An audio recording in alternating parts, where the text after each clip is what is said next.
Hoy sí, vamos a compartir para que avancemos.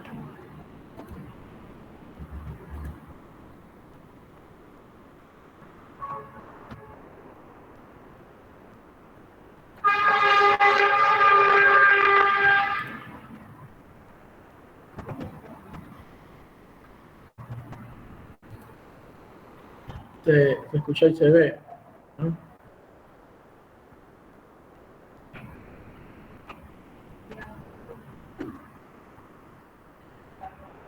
¿Ven bien? Sí, se ve. Sí, ingeniero.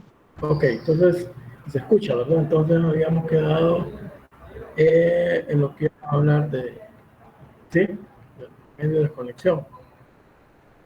Entonces decíamos que era, de acuerdo al artículo 100, un dispositivo o grupo de dispositivos u otro medio por el cual los conductores de un circuito pueden ser desconectados de su fuente de alimentación.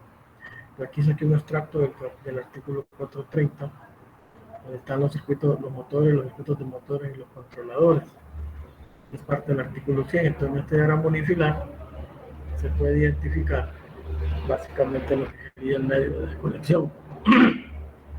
Entonces, aquí aparece una parte, digamos, un diagrama unifilar con los dispositivos necesarios que ocupa un motor de un caballaje, como decimos, de caballaje integral. Cuando decimos de caballaje integral nos referimos a un caballaje entero, ¿va? No estamos hablando de caballaje fraccional, porque tienen otro tratamiento y algunos dispositivos que aparecen ahí se tratan de acuerdo al tipo, al caballaje de la máquina. En este caso sería un motor de caballaje integral. Entonces, desde el punto de vista del motor, está para acá. Entonces vamos a ir de aquí hacia afuera. El código dice que debe tener una protección de sobrecarga del motor. Como pueden ver, está en las cercanías del motor, y en los motores fraccionales pues están aquellos térmicamente protegidos, están los escudos. Y este está afuera, dentro del controlador, digamos, por decir algo. No puede ser independiente, pero tal vez en el mismo gabinete. Luego, para que ese motor, este control, esta protección de sobrecarga está,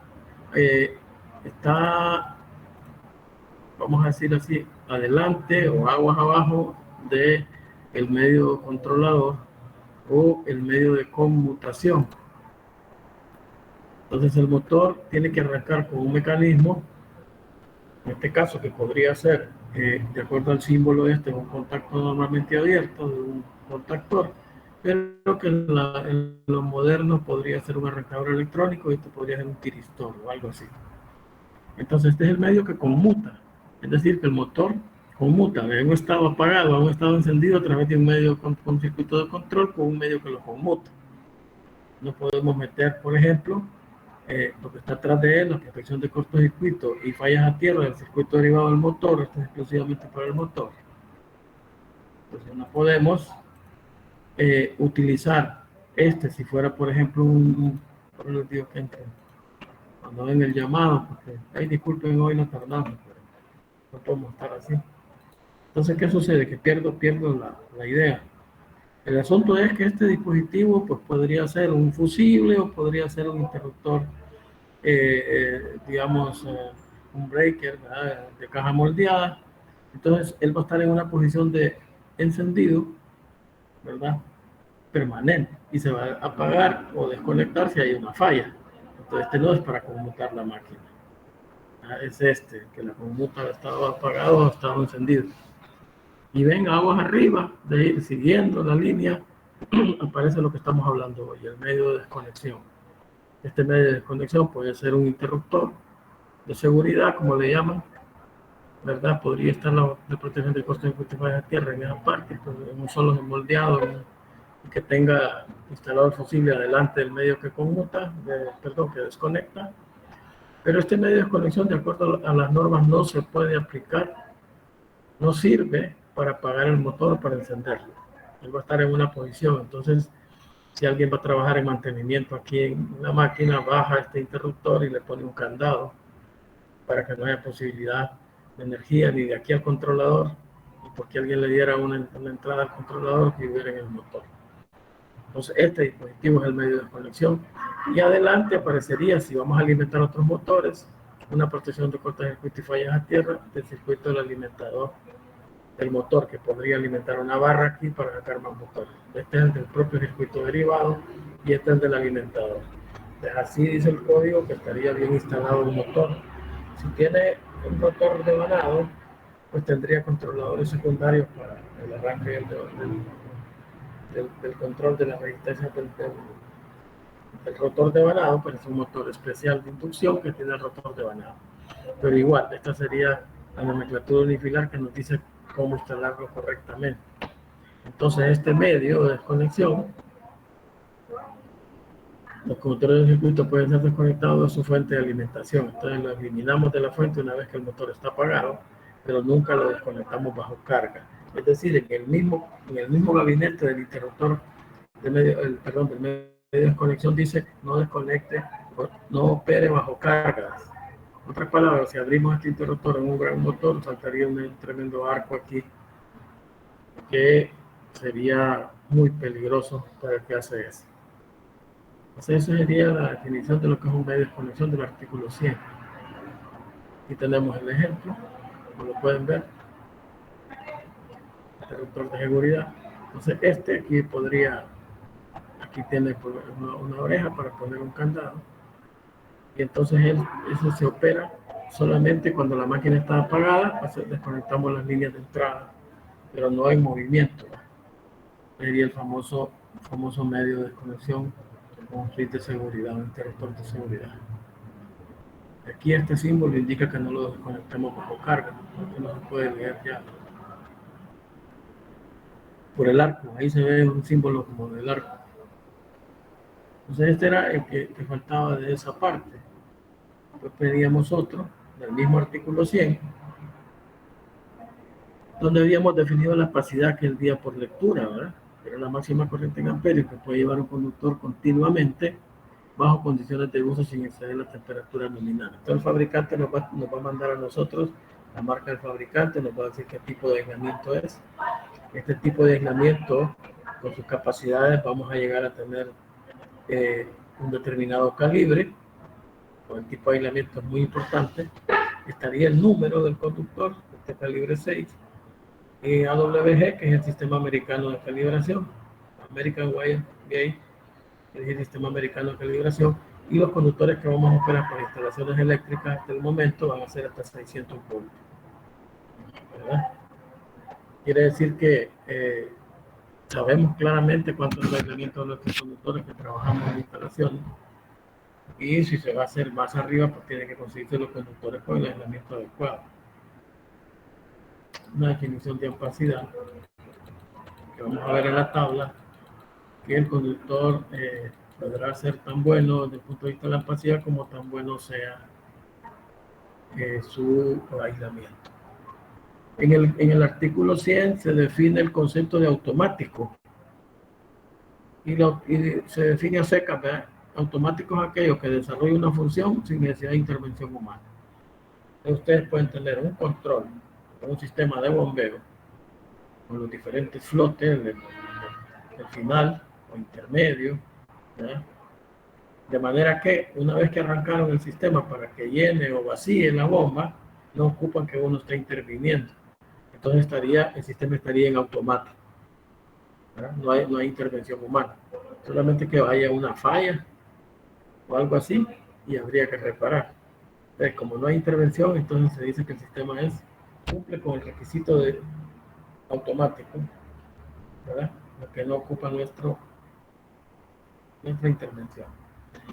Aquí estaría el concepto aquel que leímos, pero no, y también teníamos dibujo, ¿verdad? Pero el circuito derivado me tomé para meter más circuitos derivados, que sería los conductores del circuito que están entre el dispositivo final de protección de sobrecorriente y la salida del circuito. Les vean el panel, vean las tomas de fuerza, interruptores para iluminación. Entonces, estos breakers que están protegiendo los circuitos derivados, esto es un circuito derivado. Los conductores que están entre la salida, en este caso de iluminación, en este caso de toma corrientes, y el último dispositivo de protección de cortocircuito que está aquí. ¿Ya? Pues esto para nosotros son circuitos derivados, ¿verdad? Ahí no hay mayor problema. Y la salida, que aquí nomás la vemos, es salida de toma corriente, un punto en el sistema de alambrado donde la corriente es tomada para suplir un equipo de utilización, bueno, a través de las tomas. Este sería un outlet o una salida de toma corriente. Artículo 100. ¿Verdad? Este factor es importantísimo, el factor de demanda, porque el factor de demanda nosotros utilizamos ese tipo de factores para hacer cálculos, porque esos factores lo que nos dan a nosotros es facilidad para reducir los calibres y los tamaños sin estar gastando tanto dinero en una cosa que nunca va a trabajar al 100%. Para el caso, la definición es un poco confusa, pero se entiende fácil, ¿verdad? Es la relación de la máxima demanda de un sistema, parte de un sistema, la carga total de un sistema o parte de un sistema bajo consideración. O sea que tenemos que tener este dato de la máxima demanda y entonces el factor de demanda es una relación de la máxima demanda del sistema a la carga total del sistema, porque una cosa es la carga demandada y otra es la carga instalada, la que está en las placas, ¿no? Entonces, por eso quiere decir que tomamos un factor que por lo general es entre 0 y 1. Entonces, para el caso del ejemplo que se pone es este, ¿verdad? Se pone el ejemplo de una estufa.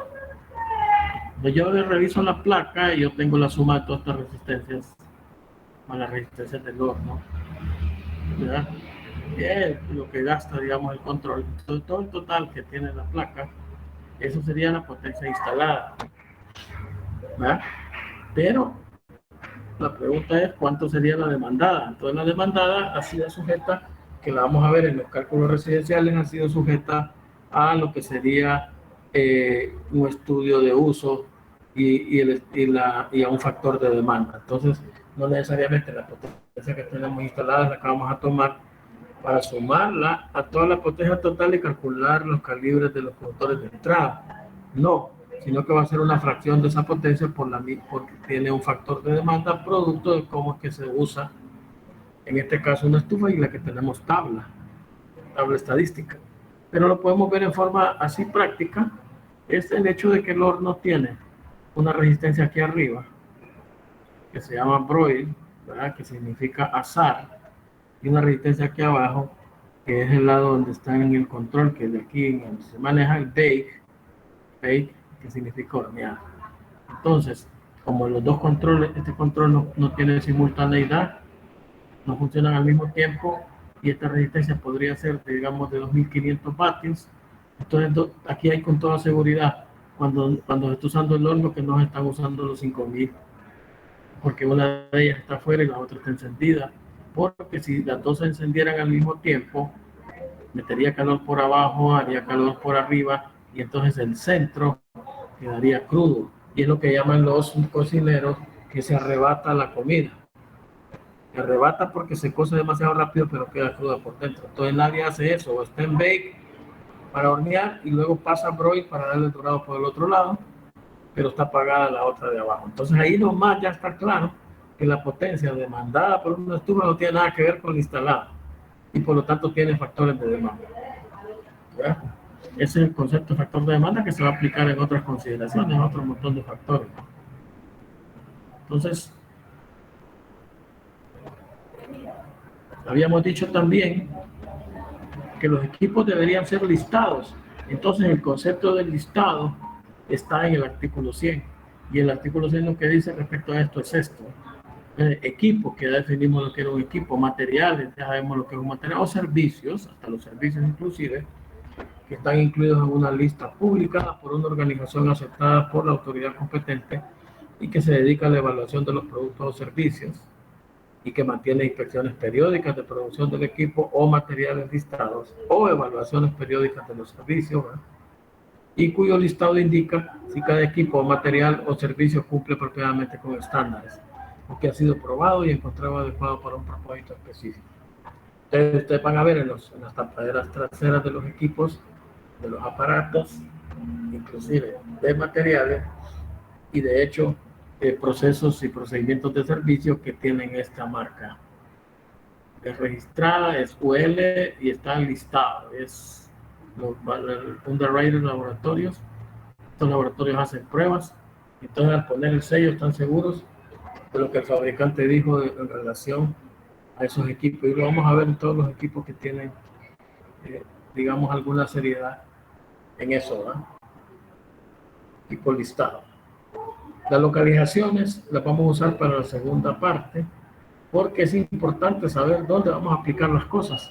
Entonces, el artículo 100 define 3 localizaciones.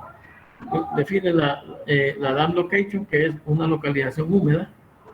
Entonces, cualquier lugar protegido del clima, está protegido del clima, ¿verdad? Y no está sujeto a saturación de agua u otros líquidos, pero está sujeto a un grado moderado de humedad.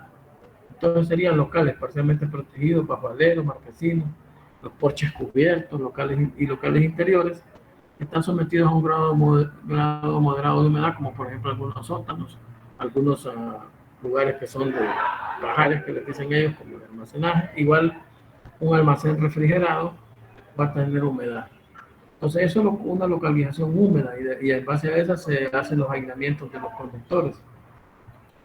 Luego estaría una localización seca, que son locales que no están normalmente sometidos al agua o a la humedad, como un interior normal, no está sometido a eso.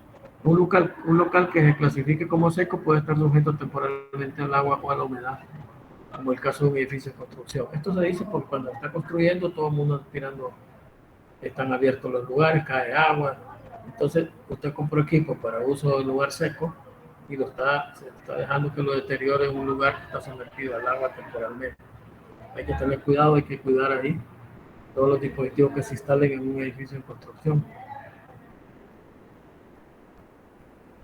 Y la localización mojada, wet location es una localización mojada, son todas aquellas instalaciones subterráneas o van metidas ¿cómo se llama?, en concreto, en baldosas de hormigón o en ladrillo, o que están en contacto directo con la tierra, y todos los lugares que estén expuestos a saturación de agua u otros líquidos, como por ejemplo las zonas de lavado de vehículos, y cualquier local que esté expuesto a la intemperie y no protegido, como en una azotea, por ejemplo. Entonces, esa es una localización mojada. Esa la vamos a repasar en el siguiente unidad, que es el cálculo de conductores. Y estarían los conectores que habíamos mencionado para la que acometida. El conector presun solderless, que dice sin soldadura, es un conector a presión sin soldadura. Entonces, es un dispositivo que establece una conexión entre dos o más conductores, o entre uno o más conductores y una terminal, por medios mecánicos de presión sin el uso de soldadura. El cable lo cortamos y va a este pedazo hasta aquí, por dentro, igualmente el otro. Presionamos con la tenaza y esto aprieta, pero no está haciendo contacto entrelazado ni nada que se diga entre aluminio y cobre, digamos, para que pueda haber corrosión. Entonces este sería un conector sin soldadura, conector de presión, conector a presión sin soldadura. De la herramienta, aquí está un ensayo. Se presiona acá y luego se ajusta al otro lado. Ya nos queda esto pegado, pero con pura compresión a través del conector. Entonces mucha gente trabaja en instalaciones eléctricas haciendo acometidas y todo, pero no compran esta tenaza. Bueno, digamos que se le tiene respeto a un electricista que ande con esta tenaza en la espalda, y se dedique a pegar acometido. Pero si está con una tenaza en la mano, él está haciendo empalme.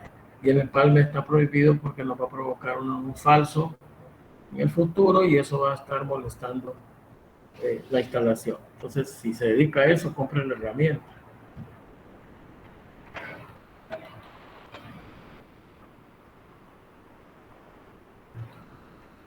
Habíamos definido y leído sobre la carga continua, ¿no? Es una carga donde se espera que la corriente máxima continúe durante 3 horas o más. Se me ocurrió poner una planta solar fotovoltaica, porque si está en las horas de sol produciendo, todos los conductores que están llevando a los diferentes streaming que les llaman, cantidades de paneles que están agrupados, están llevando los conductores hacia los equipos de inversión.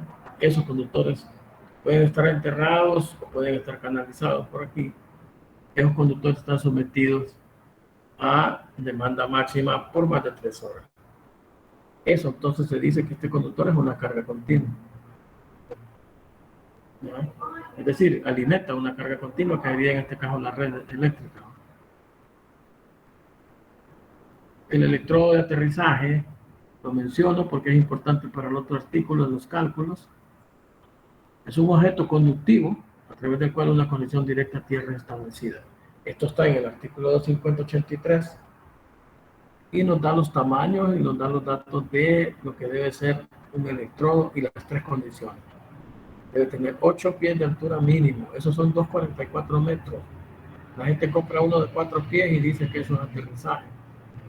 Este tiene un alma de acero y está forrado, está bañado en cobre. El cobre para establecer el contacto y el alma de acero para aguantar el golpe. O sea, hay gente que pone inclusive hasta una varilla de construcción, eso no es un electrodo. ¿Verdad? Hay exageraciones en eso, pero es que no saben lo que están haciendo. La profundidad con la que fue calculado está dado a través de toda una teoría de la resistividad del suelo y la resistencia de contacto que se puede conseguir de la instalación a tierra, ¿va? Entonces, si usted le pone un tamaño menor, no la va a conseguir. Entonces, el código dice, si el terreno es blando, entonces usted puede instalar el electrodo a profundidad en forma vertical los 8 pies. Poner el conector y conectar la instalación. Si el terreno es semi-rocoso, tiene alguna dureza, está molestando, a 45 grados de la vertical, se le permite meter inclinado el electrodo para que, digamos, bandee las tierras que están duras. Si la tierra es muy complicada, está muy fea, entonces el código permite haga una zanja de 2 pies y medio de profundidad por 8 pies de largo y entierre el electrodo como si fuera un difunto, ¿va? En forma horizontal. Este es el tip que da el artículo 250 que está dedicado a aterrizaje. Y ese sería nosotros el electrodo de aterrizaje, ¿no?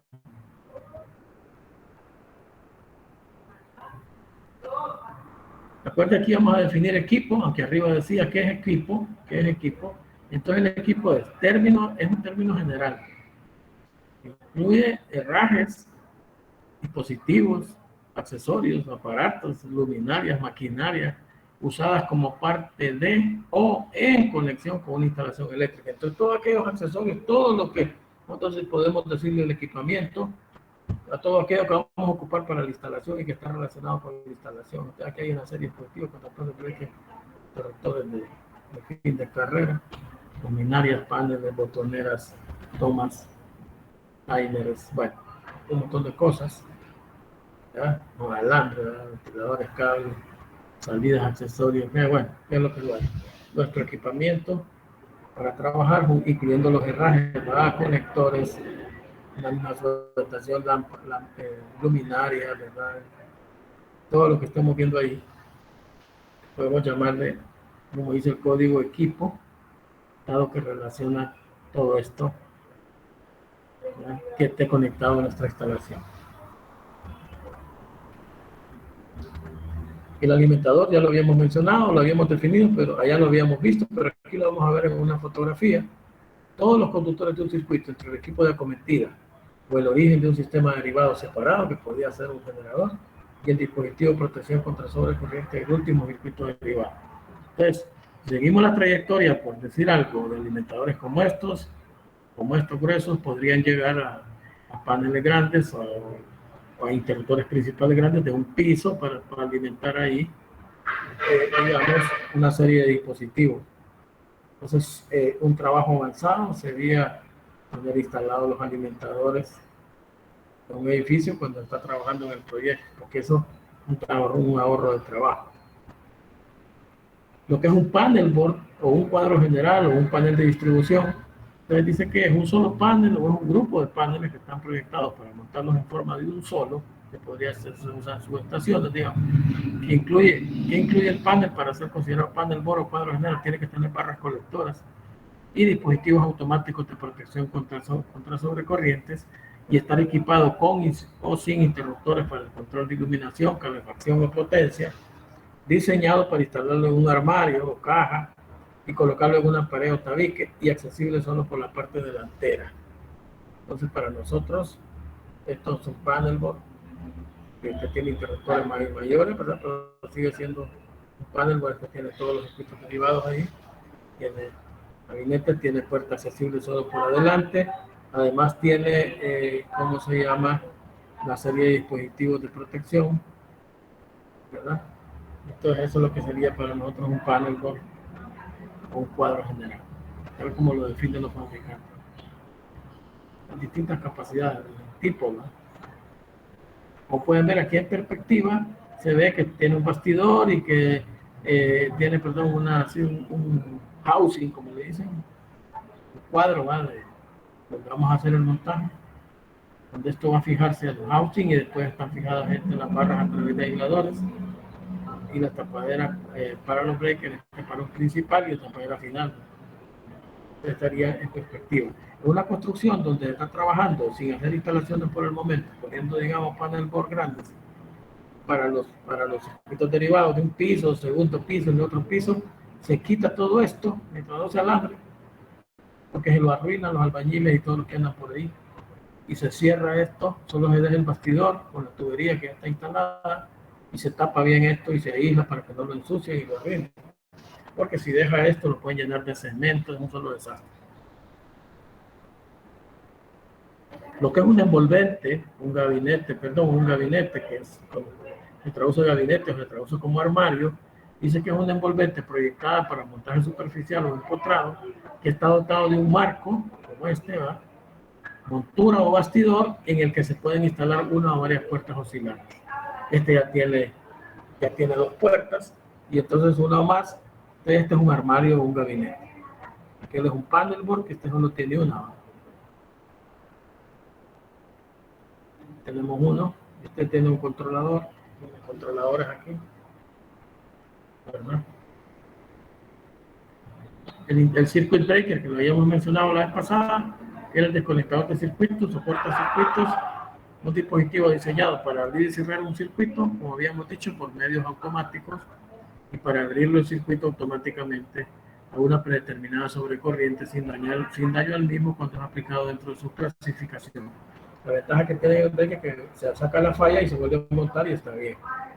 Entonces él actúa, lo podemos cerrar manualmente o por medios automáticos, pero al abrir se va a abrir solo.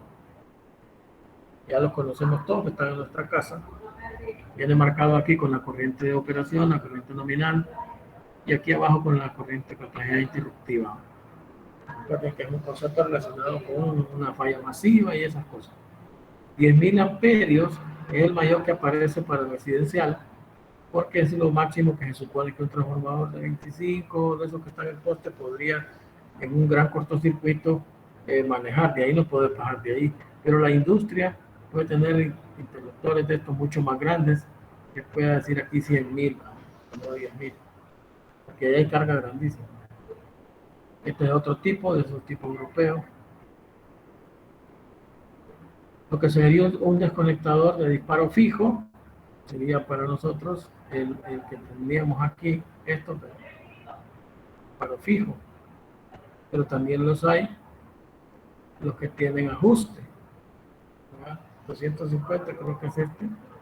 Ustedes pueden tener un ajuste para lo que es en el caso interruptivo y la capacidad de conectar, y uno las puede ajustar para una carga que le salió intermedia.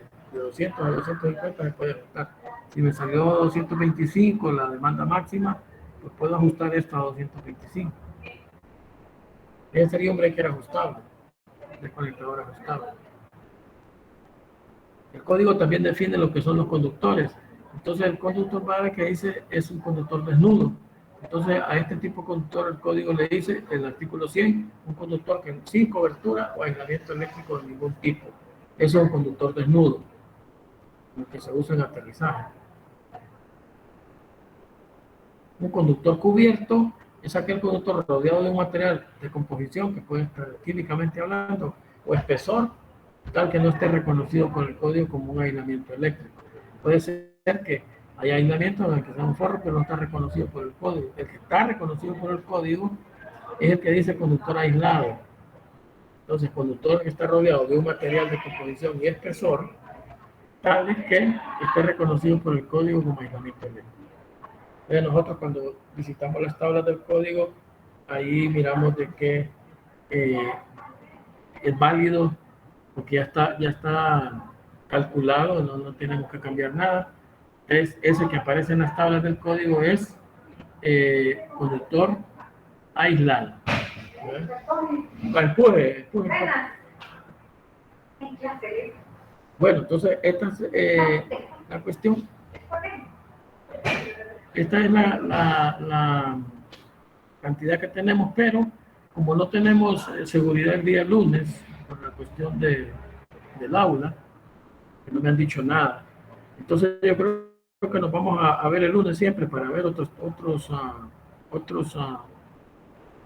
definiciones más del artículo 100 para completar, y el miércoles empezaríamos el otro tema, después haríamos la prueba de esto cuando ya tengamos día. O sea que el lunes nos vemos en virtual, porque yo creo tendremos una sesión, pero no sé si se va a extender. Yo les aviso por el campus. Ingeniero, yo tenía una duda acerca de la hora de instalación de los electrodos para las caídas a tierra. Dígame. En el caso de, digamos, una instalación que se extienda más allá de la cantidad a la que puede descargar el electrodo, ¿se necesitarían instalar más puestas a tierra o con solo una basta?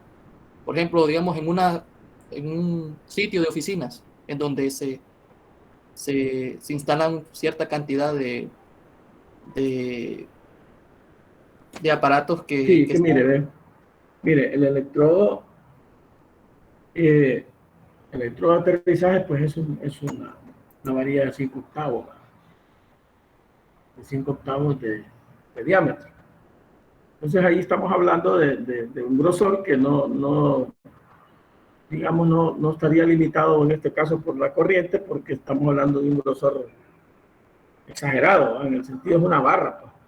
Entonces ahí no está el punto está en que el código lo que dice es que el punto S de aterrizaje consigue, en el caso residencial, pues, una resistencia menor de los 25 ohmios de contacto a tierra.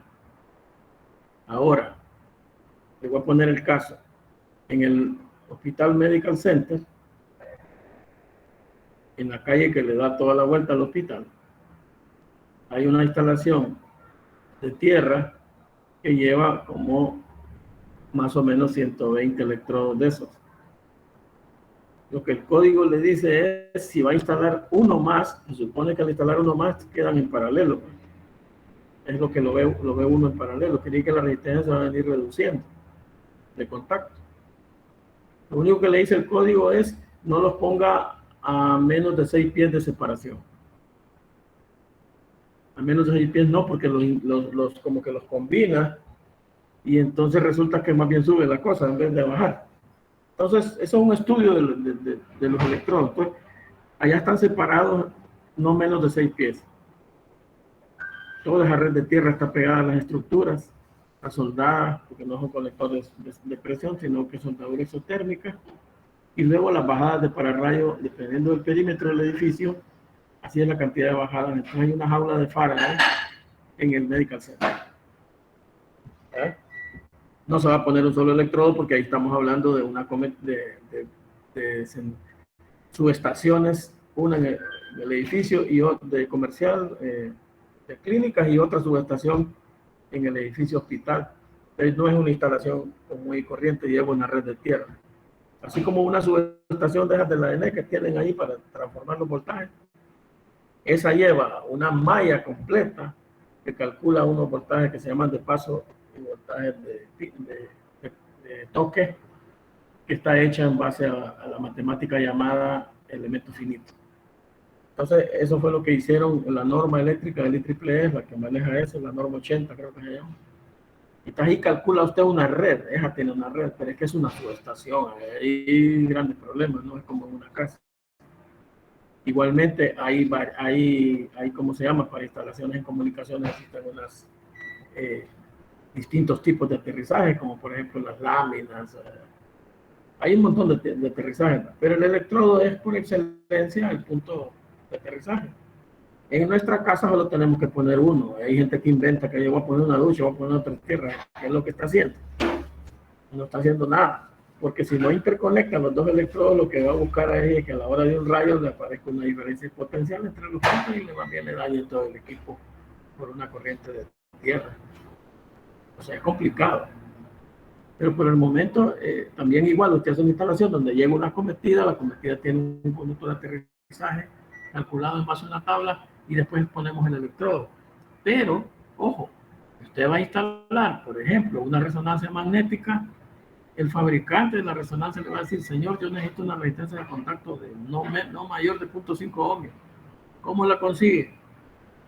La consigue haciendo una red de tierra, es la única manera, ¿verdad? Pero esa es una resonancia. En el caso nuestro, nuestra instalación, con el punto de referencia nos quedamos, sin problema. ¿Está claro? Sí, sí, está claro. Ok, eso hay que estudiar más, ¿verdad? Porque estamos hablando del libro verde del IEEE, que es el libro de aterrizaje, y estudiar el artículo 250 bien estudiado, para no caer en esos errores del aterrizaje. Tengo que ir aprendiendo bien el concepto. Cheque. Ok, ingeniero, muchas gracias. Buenas tardes. ¿Todo bien? Pues nos vemos el lunes. Ahí les aviso cualquier cosa por el campus. Sí, está bien. Ya les